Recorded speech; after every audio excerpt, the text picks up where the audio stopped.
Hello అండి, మీరు చూస్తున్నారు పరమే క్రియేషన్స్. ఈరోజు మా బుజ్జి గారిని ఏముందామని చెప్పేసి అంటే ఎర్లీ మార్నింగ్ అది ఇది ఉండేది ఎందుకు ఎగ్ ఫ్రైడ్ రైస్ చేద్దామని చెప్పేసి రైస్ ఇగో ఇది ఈ విధంగా టమాటాలన్నీ కట్ చేసుకొని పెట్టుకొని ఇగో ఎగ్స్ 2 ఎగ్స్ తీసుకోవడం జరిగింది. మొత్తానికి ఏందిరా ఈ గోలా అని చెప్పేసి అంటే చేయని బతలాడితే చేసేదిలే నువ్వే చేసుకో అని చెప్పింది. సో ఏ విధంగా చేస్తారో నాకు కూడా పెద్ద తెలియదు, చూద్దాం ఎట్లా చేస్తారు అనేది. వచ్చి రాని వంటతో ఈ విధంగా ఉల్లిగడ్డల్ని ఫస్ట్ అంట పచ్చిమిర్చి చేసుకోవాలంట. మా మేడం గారు రన్నింగ్ కామెంటరీ చేస్తారు, నేను మాత్రం ఈ విధంగా వంట చేద్దాం అనుకుంటున్నాను. ముందు గుర్తుంచుకోవాల్సిన విషయం ఏంటంటే మీడియం ఫ్లేమ్లో పెట్టుకోవాలంటే, ఎందుకంటే ఈ పచ్చిమిర్చి ఇవన్నీ వేసినప్పుడు వేసి మీద పడతాయంట. సో నాకు పెట్టలే పడదు, అందుకే చెప్తున్నాను. తర్వాత ఆనియన్స్ని వచ్చిన వంటలు ఏం చేస్తారంటే అన్నీ ఒకేసారి వేస్తాను ప్రయత్నం చేస్తాను. నేనైతే అన్నీ ఒకేసారి వేసి కలిపి ఉడకబెడతా, ఆ విధంగా వంట చేస్తా. ఇగో చూడండి, ఆనియన్స్ చాలా ఎక్కువ అనిపిస్తుంది. ఇంకో ఇవ్వచ్చు అట్లా అన్నీ ఎక్కువ నాకైతే లేదు. మేడం గారు అలిగి చేసుకొని దుబ్బని నింపో అని చెప్పేసి అన్నది. సో మొత్తానికి అయితే ఆనియన్స్ పడ్డాయి, పచ్చిమిర్చి పడ్డాయి.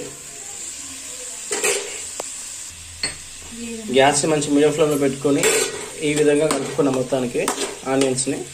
తర్వాత ఈ లోపు రైస్ ఉంది కదా, ఈ ఆనియన్స్ ఉడికే లోపు రైస్ని కుల్లా చేసుకున్నాం. కుల్లా చూసండి మీకు ఈ విధంగా. ఇగో మొత్తానికి ఆ ఆనియన్స్ ఉడికే లోపు ఈ రైస్ని ఇట్లా కుల్లా చేసుకున్నాం. అంతే, ఏం లేదు. ఇక ఈ లోపు ఇక్కడ ఆనియన్స్ రెండింటికి ఒకే గంట వాడుతున్నా, అంత వంటకాలం కాదు కానీ వాడుతున్నా. ఈ లోపు ఉడికినాయి. నాకు ఒక రకమైన టెన్షన్, డ్యూటీ టైం అవుతుంది, ఈ వంట ఎప్పుడైతే అర్థం కావట్లేదు. మళ్ళీ నేను చేసే వంట కదా, ఇది చాలా టైం పడుతుంది నాకు. ఏంటనుకుంటున్నారా వీటిని డ్రైనర్స్ చూడండి, ఖర్జూరం, బాదం మరియు కాజు ఇవి ఉన్నాయి. ఏంటంటే రోజు ఆరోగ్యం కోసం అని చెప్పేసి మంచిగా ఉండాలని చెప్పేసి రోజు నానబెట్టుకుని తింటాం. మేము పర్లేదు. చూడండి మొత్తానికి ఆనియన్స్ దూరగా ఉన్నాయి. నా వైఫ్ మా బుజ్జి నన్ను సగం వంటగా అంటుంది. ఏదో అండి ప్రయత్నం చేద్దాం. మీరే చూడండి, వంట వచ్చిన వాళ్ళు చెప్పండి కామెంట్ రూపంలో. ఈ ఆనియన్స్ ఎక్కువైనాయి కదా మొత్తానికి ఎగ్ రైస్లో.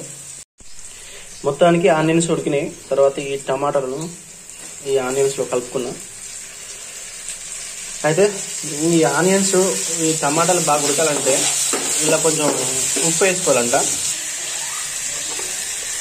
మొత్తానికి టమాటా ఉడకడం కోసం ఉప్పు వేసిన. ఉప్పు చాలా తక్కువ వాడాలండి, ఇది చాలా హెల్త్కు ఇబ్బంది ఉంటుంది. మంచిగా బీపీ షుగర్ ఈ పెరగడానికి కారణం ఉంటుంది ఉప్పు. సో ఉప్పు చాలా తక్కువ వాడండి, క్వాలిటీ ఉప్పు వాడండి.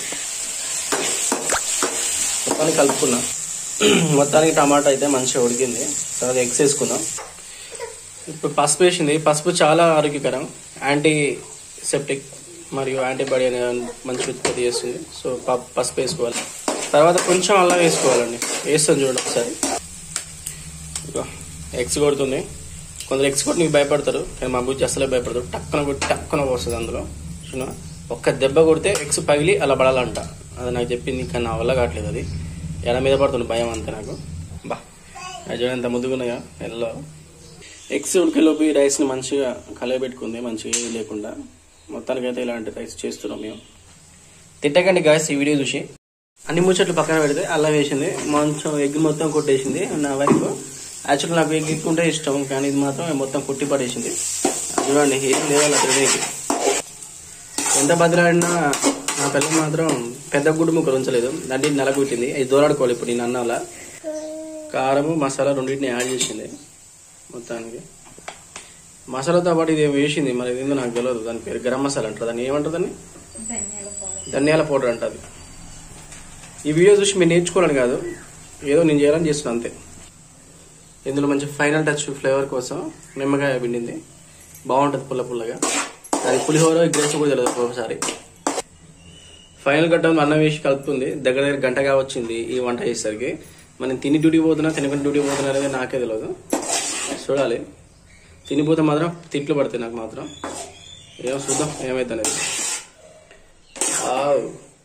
గ్యాస్ పైన చూడండి, ఓన్లీ రైస్ చూడండి. వాసన మాత్రం గుమ్మగుమ్మలా వస్తుంది, చాలా బాగా వస్తుంది వాసన. స్మెల్ అయితే బాగుంది, బట్ టేస్ట్ ఎలా ఉంటుంది. ఫైనల్గా కొంచెం సాల్ట్ టచ్ ఇచ్చేసి అయిపోయింది. ఇదే అండి మీరు చూసింది.